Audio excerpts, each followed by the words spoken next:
ги повикам луѓето од четот, нашите гледачи, слободно да не прашуват и што имате прашања ќе ги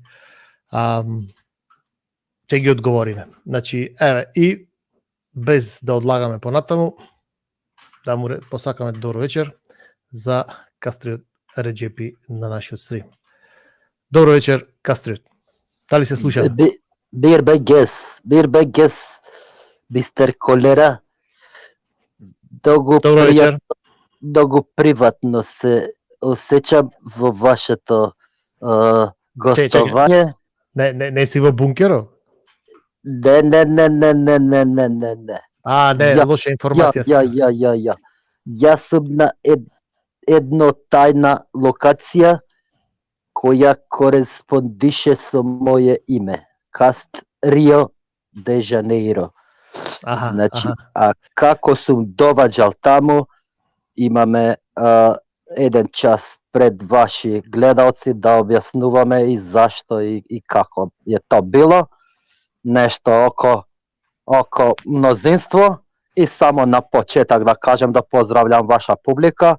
Едини услов што е био мој е тоа да ти водиш ову емисију. Значи нисам хтео тај турко-монгол Никса да ga води, да буде, пошто... Избакали смо га, не се секирајте. Фенотипа е опасна ствар. Јели имате ковид? Кашлете, дали имате ковид? Нема, мало пушим код наших пријателја, знате тоа е. Како е клима у Риу? У Риу е топло, али код наши пријатели е стално време за пушење и зато смо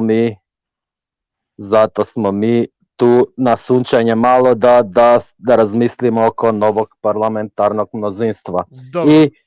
Што се деси сега? Да ве прашам.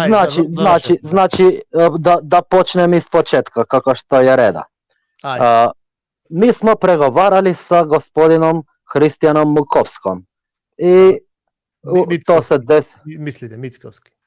Па не знам, ми смо били увевчани на еден асфалт голем.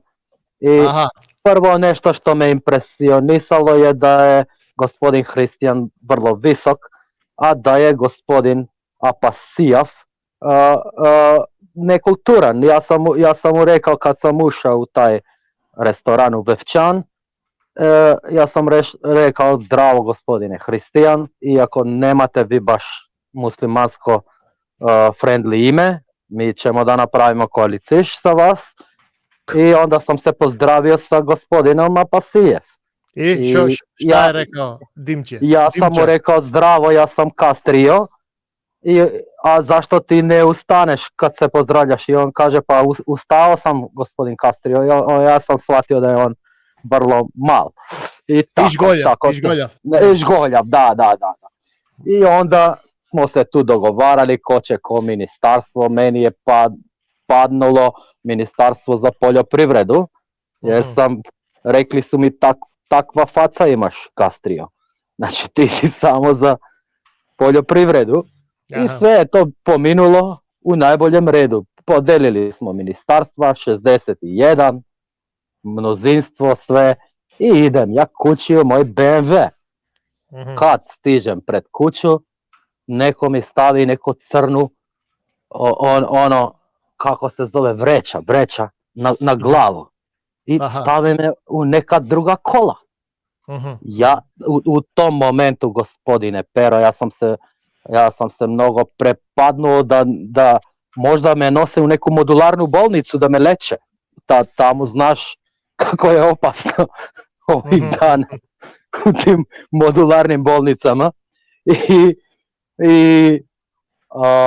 кад сам видео, не видео, јас сам се чучулио у тај гепек и одједном оно е зауставила се кола, мене носи у неку просторију и ваде ми ту крпу са главе, ту кесу и кад пред ном господин Али Ахмети са едну торту белу велику и пева Happy birthday to you, Šta je ovo, rekao, nije mi birthday danas. I ja sedim, gledam mnogo ljudi tamo i on mi kaže, gospodin Alija, mi kaže, mi smo konkurenti, ali mi nismo zaboravili na tvoj rođendan. I dade mi tu tortu, ali ja kažem, ali gospodine, Ali, ja nisam imao rođendan danas. I on kaže, nisi? Pa to je nešto, ova Teuta opet zajebala datum za EU, datum za rođendan, to je pomešala malo, ali kaže da se torta ne baci, pa da Pojedemo. Da pojedemo, da. I ja kažem, ali imamo glasanje sa gospodinom Hristijan Mukovski. Kaže, on je u bolnici, otišao, vade mu Miljenka iz dupeta. Pa, nemojte, molim vas, nije to smešno. Nije to smešno, imao je maku čovjek.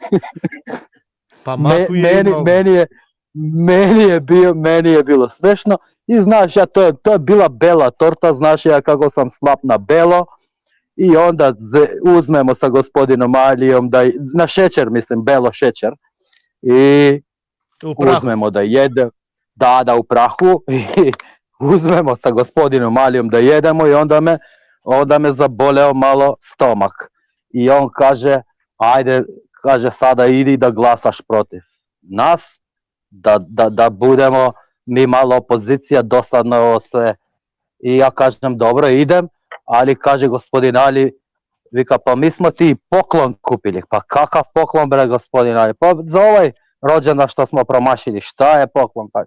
Pa vika, karta do Rio de Janeiro, to je, ti si Castrio i mi smo to povezali da ti ideš u Rio, to je na tvoje ime i na svi 20 članova porodice da zajedno idete u Rio.